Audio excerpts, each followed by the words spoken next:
Assalamualaikum soleh dan soleha. Bagaimana kabar kalian? Semoga selalu dalam keadaan sehat walafiat ya. Alhamdulillah bertemu lagi dengan Miss Mutia masih pada mata pelajaran ilmu pengetahuan alam. Sebelum kita mulai pelajaran hari ini, mari bersama-sama kita membaca basmalah. Bismillahirrohmanirrohim. Friends, di pertemuan sebelumnya kita sudah membahas tentang jenis-jenis energi. Salah satunya yaitu energi listrik. Masih ingatkah kalian apa itu energi listrik? Ya, energi listrik adalah energi yang dihasilkan karena adanya aliran listrik. Nah, di pertemuan kali ini kita akan membahas tentang perubahan energi listrik dan cara aman serta cara menghemat energi listrik. Perubahan energi. Tahukah kalian apa itu perubahan energi? Perubahan energi adalah berubahnya suatu bentuk energi ke bentuk yang lainnya. Perubahan energi ini, friends, sesuai dengan hukum kekekalan energi, yaitu yang berbunyi energi tidak dapat dihilangkan atau diciptakan, tetapi energi dapat diubah dari bentuk energi satu ke energi lainnya. Jadi, energi ini dapat dimanfaatkan jika sudah membentuk energi lainnya ya, friends. Istilah perubahan energi disebut juga dengan konversi energi atau transformasi energi. Perubahan energi listrik. Perubahan energi yang pertama, kita lihat ya. Miss Mutia punya beberapa contoh nih dari alat-alat elektronik yang ada di rumah ya. Yang pertama ada apa nih? Ya, blender. Lalu ada kipas angin, kemudian mixer, dan yang terakhir adalah AC. Kalau kita lihat dari contoh-contoh benda yang ada di sini, energi listrik berubah menjadi energi apa ya, friends? Ya, benar. Energi listrik berubah menjadi energi kinetik atau energi gerak. Karena jika benda-benda ini disambungkan ke aliran listrik, maka benda-benda tersebut akan bergerak ya.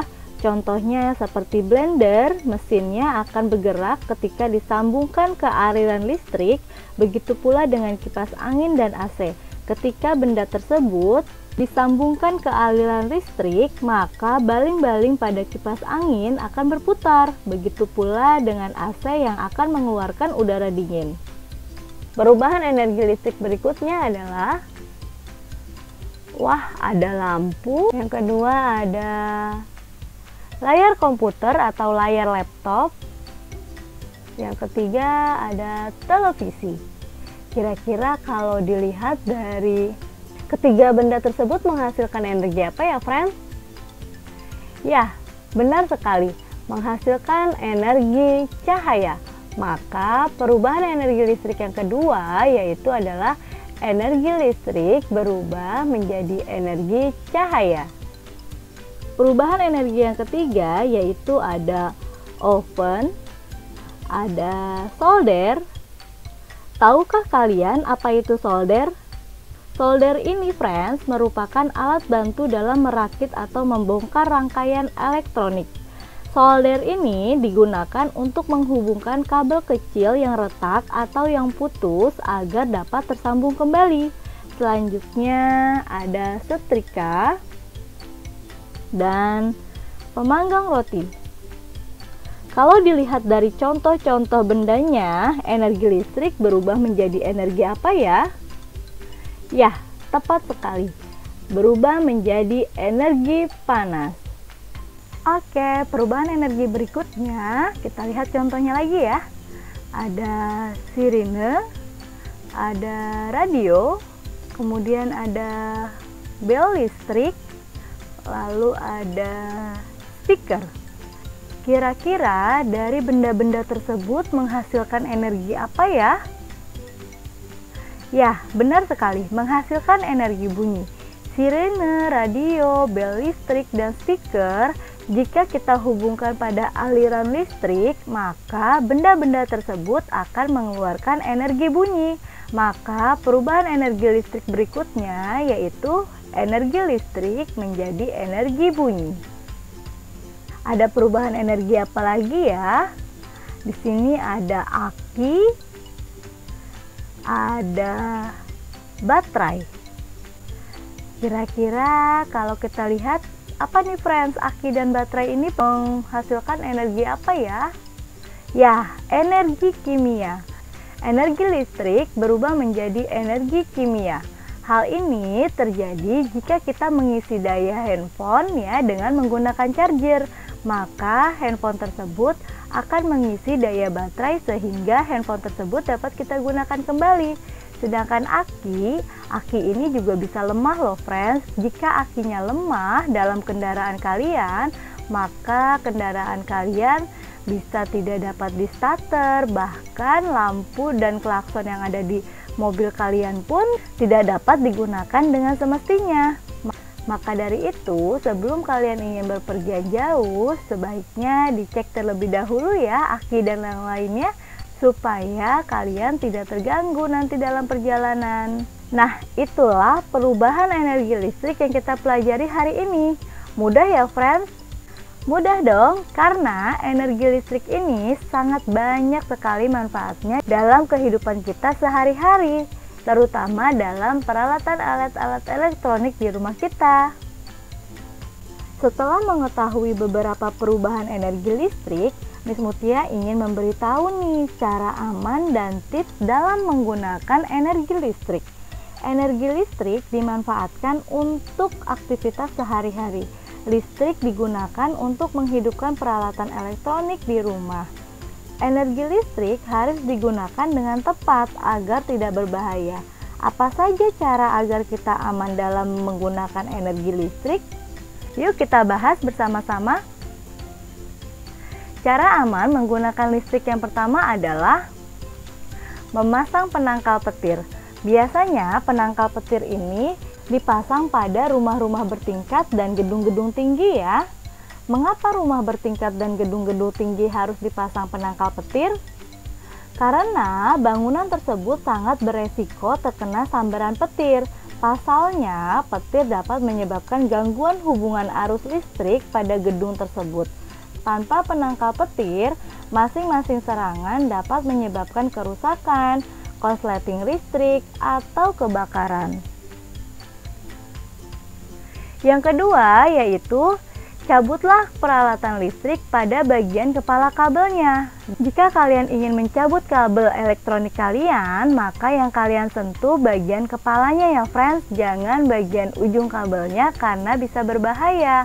Ujung kabel tersebut jika kalian tarik bisa copot loh. Jadi alangkah baiknya jika kalian mencabutnya dari kepala kabel tersebut.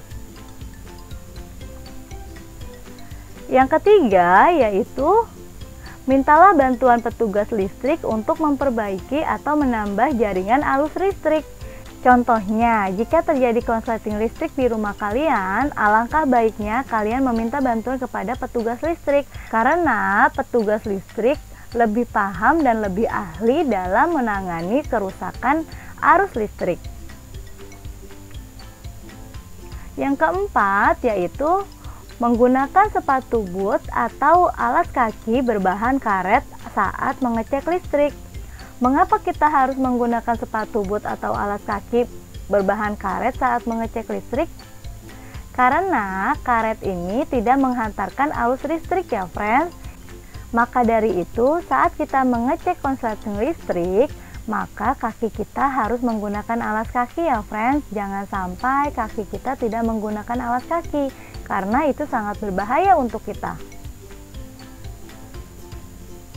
Yang kelima yaitu pakailah peralatan listrik dalam keadaan kering. Contohnya saat kita ingin menyalakan saklar, tangan kita harus kering ya friends, karena apabila tangan kita basah maka kita rawan sekali terkena sengatan arus listrik.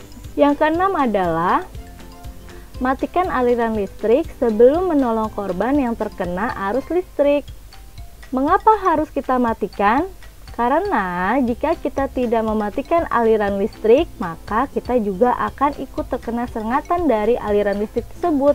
Jadi, apabila kita ingin menolong seseorang yang terkena sengatan listrik atau kesetrum, Matikan dulu ya aliran listriknya pada MCD atau saklar listrik agar kita tidak ikut terkena sengatan listrik.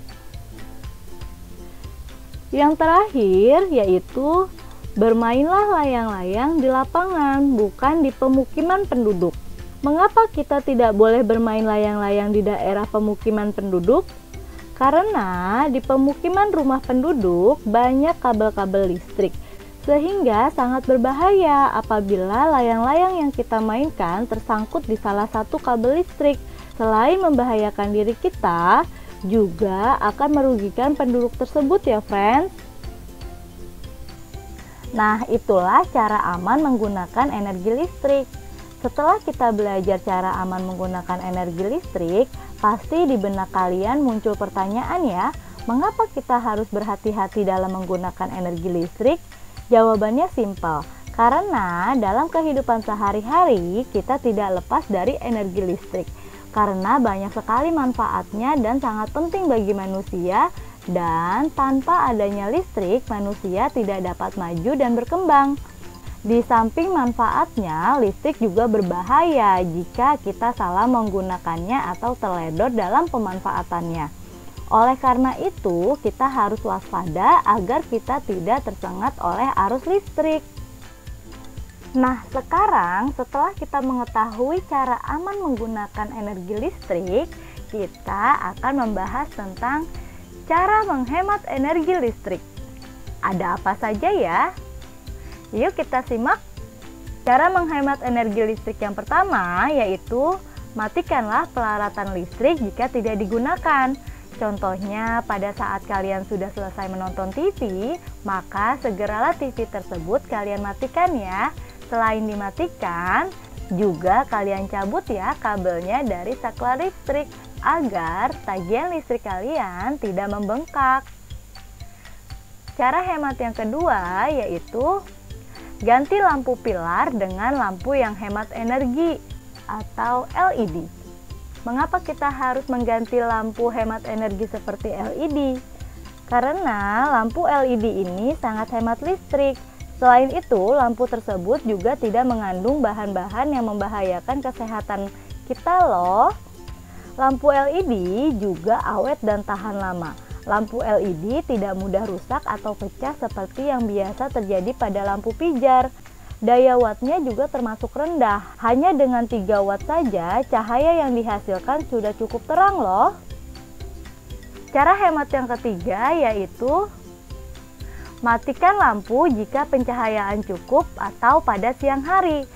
Jika rumah kalian terkena cukup sinar matahari, maka alangkah baiknya lampu-lampu di rumah kalian dimatikan ya, agar lebih hemat lagi listriknya. Yang keempat yaitu isilah lemari es atau kulkas secukupnya agar sirkulasi lancar dan tidak butuh energi banyak. Jadi jangan sampai kulkas kalian penuh, masih kalian paksa dengan memasukkan benda-benda yang lainnya ya. Hal itu dapat menyebabkan selain tagihan listrik kalian mahal, juga dapat merusak lemari es kalian ya. Cara hemat yang terakhir adalah masukkan makanan dan minuman bersuhu ruangan ke dalam lemari es agar lebih hemat energi. Kenapa? Karena jika kita memasukkan makanan atau minuman yang panas ke dalam kulkas, kulkas tersebut akan bekerja keras untuk mendinginkan makanan dan minuman tersebut, sehingga akan memakan listrik lebih banyak. Oke friends, inilah cara menghemat energi listrik yang harus kalian terapkan dalam kehidupan sehari-hari ya friends, agar tagihan listrik di rumah kalian tidak membengkak. Alhamdulillah kita sudah selesai nih. Setelah kita membahas perubahan energi listrik dan cara aman menggunakan serta cara menghemat energi listrik, silahkan kalian mengerjakan worksheet yang sudah ada di rumah kalian ya friends. Nah, untuk worksheet yang pertama, kalian tinggal melanjutkan saja ya yang perubahan energi listrik. Selanjutnya, kalian lanjutkan dengan mengerjakan worksheet yang cara aman menggunakan listrik serta cara menghemat energi listrik. Oke friends, thank you sudah memperhatikan Miss Mutia. Semoga ilmunya bermanfaat. Wassalamualaikum warahmatullahi wabarakatuh.